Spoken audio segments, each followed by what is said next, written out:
Bonjour à tous et bienvenue à nouveau pour ce rendez-vous à la découverte de l'Évangile. Aujourd'hui, je voudrais lire avec vous en Matthieu chapitre 27 du verset 45. Le texte nous dit « À partir de midi et jusqu'à 3 heures de l'après-midi, le pays entier fut plongé dans l'obscurité. Vers 3 heures, Jésus cria d'une voix forte « Élie, Élie, lama sabachthani » ce que veut dire « Mon Dieu, pourquoi m'as-tu abandonné ?» En entendant ces paroles, quelques-uns de ceux qui étaient là disaient « Il appelle Élie », c'est-à-dire le prophète.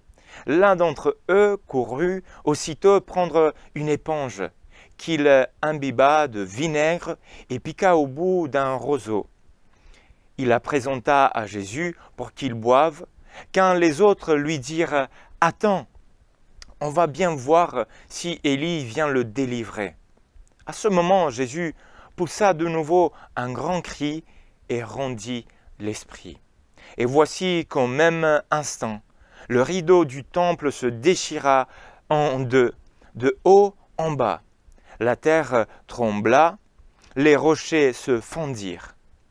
Des tombes s'ouvrirent et les corps de beaucoup d'hommes fidèles à Dieu qui étaient morts ressuscitèrent.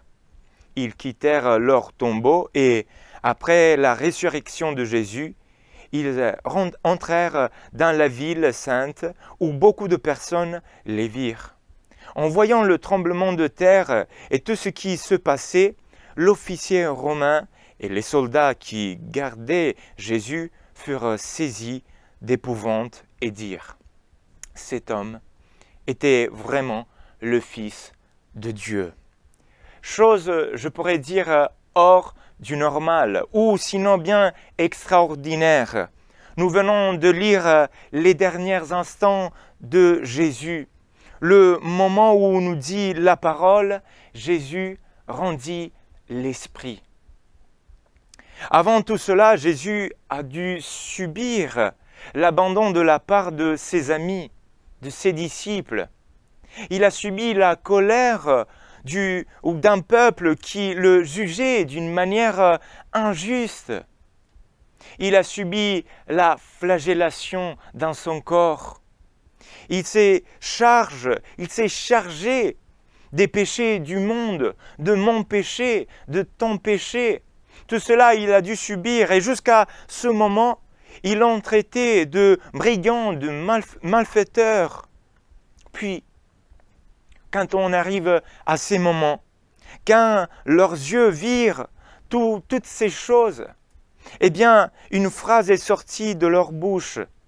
Leurs yeux se sont ouverts et ils dirent « Cet homme était vraiment le Fils de Dieu. » Alors ma prière, c'est que tu puisses le reconnaître tel qu'il est, Jésus, le Fils de Dieu. Comme ces hommes, ce qu'ils ont dit, c'était une réalité.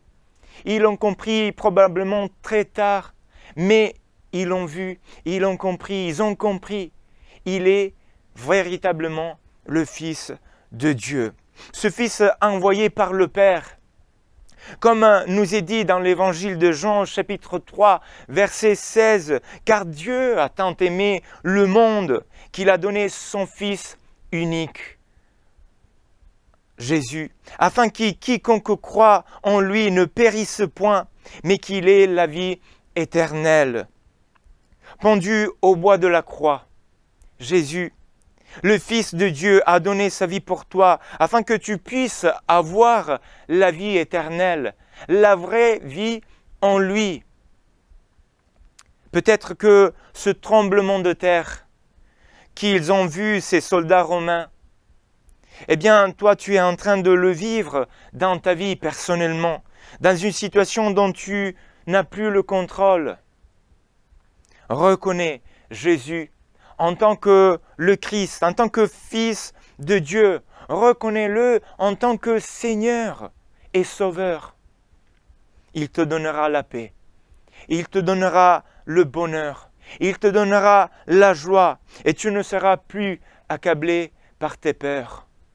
Reconnais-le comme un fils de Dieu, le fils envoyé du Père, le fils envoyé par Dieu, le véritable fils de Dieu, celui qui a payé le prix pour ta vie, pour ma vie.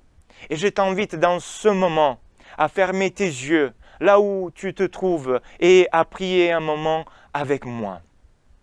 Seigneur mon Dieu, je veux te glorifier parce que nous reconnaissons que tu es le Fils de Dieu, envoyé par le Père. Seigneur, merci parce que, oui, à la croix, tu t'es accompli, Seigneur. Seigneur, merci parce que au travers de la croix, nous avons le salut, nous avons le bonheur, nous avons le pardon des péchés. Et alors, je veux prier afin que, encore une fois, tu puisses te révéler au cœur de ceux et celles qui te cherchent. Bénis-les abondamment, Seigneur. Je te prie dans le nom de Jésus. Amen. Merci beaucoup et on se donne rendez-vous à la prochaine fois. Que Dieu vous bénisse abondamment.